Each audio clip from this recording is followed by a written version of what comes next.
Thiruvananthapuram നഗരൂരിൽ DYFI പ്രവർത്തകരെ ആക്രമിച്ച കേസിലെ പ്രതികളായ യൂത്ത് കോൺഗ്രസ് പ്രവർത്തകരുടെ ജാമ്യം റദ്ദാക്കി.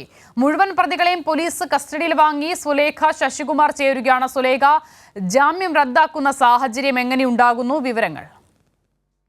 അസിത, ഇന്ന് രാവിലെയോടെയാണ് ഇത്തരത്തിൽ 6 പ്രതികൾക്ക് ജാമ്യം നൽകിയിട്ടുള്ള ഒരു കാര്യം ഈ സംഭവവുമായി ബന്ധപ്പെട്ടുണ്ടായത്.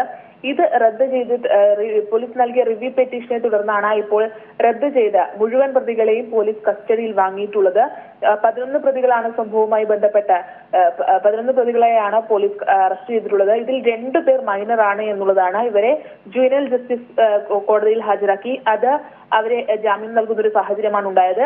മറ്റ് 3 പേർ നേരത്തെ തന്നെ റിമാൻഡിലായിരുന്നു. സുഹൈൽ, സഹിൽ, അതിനൊപ്പം നസീബ് ഷാ തുടങ്ങിയവരാണ് റിമാൻഡിലായിട്ടുള്ളത്. നിലവിൽ 6 പേരെയാണ് ഇപ്പോൾ കിളിമാനൂർ പോലീസിന്റെ കസ്റ്റഡിയിൽ വാങ്ങിയിട്ടുള്ളത്. ഈ പോലീസ് നൽകിയ റിവ്യൂ പെറ്റീഷനിൽ പറയുന്ന ഒരു കാര്യം എന്ന് പറയുന്നത്, ഈ പ്രതികൾ ഉപയോഗിച്ച വാഹനങ്ങൾ കണ്ടെത്തേണ്ടതുണ്ട്. അതിനൊപ്പം തന്നെ പ്രതികൾ ഉപയോഗിച്ച ആയുധങ്ങളും കണ്ടെത്തേണ്ടതുണ്ട്. ഈ സാഹചര്യത്തിൽ ഇവരുടെ ജാമ്യം റദ്ദു ചെയ്ത പോലീസ് കസ്റ്റഡിയിൽ തരണമെന്നാണ് റിവ്യൂ പെറ്റീഷനിൽ പോലീസ് ആവശ്യപ്പെട്ടിരുന്നത്. അതുപ്രകാരമാണ് ഇപ്പോൾ കോടതി ജാമ്യം റദ്ദാക്കുന്ന ഒരു സാഹചര്യത്തിലേക്ക് പോയത്. 3 ദിവസത്തേക്കാണ് ഈ പ്രതികളെ കസ്റ്റഡിയിൽ വാങ്ങിയിട്ടുള്ളത്.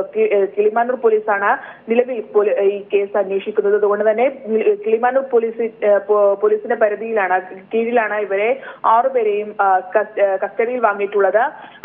നേരത്തെ പറഞ്ഞതുപോലെ തന്നെ വാഹനങ്ങളും ആയുധങ്ങളും കണ്ടെത്തുക എന്നുള്ള ഒരു സാഹചര്യത്തിലാണ് ഇവരെ കസ്റ്റഡിയിൽ വാങ്ങിയിട്ടുള്ളത്. എന്തായാലും സംഭവത്തിൽ 11 പ്രതികളാണ് ഇപ്പോൾ പോലീസ് കസ്റ്റഡിയിലുള്ളത്. അസിത, ശരി, പോലീസിന്റെ റിവ്യൂ പെറ്റീഷൻ പരിഗണിച്ചാണ് പ്രതികളുടെ ജാമ്യം കോടതി റദ്ദാക്കിയത്. വിവരങ്ങൾ നൽകിയത് സുലേഖ ശശികുമാർ.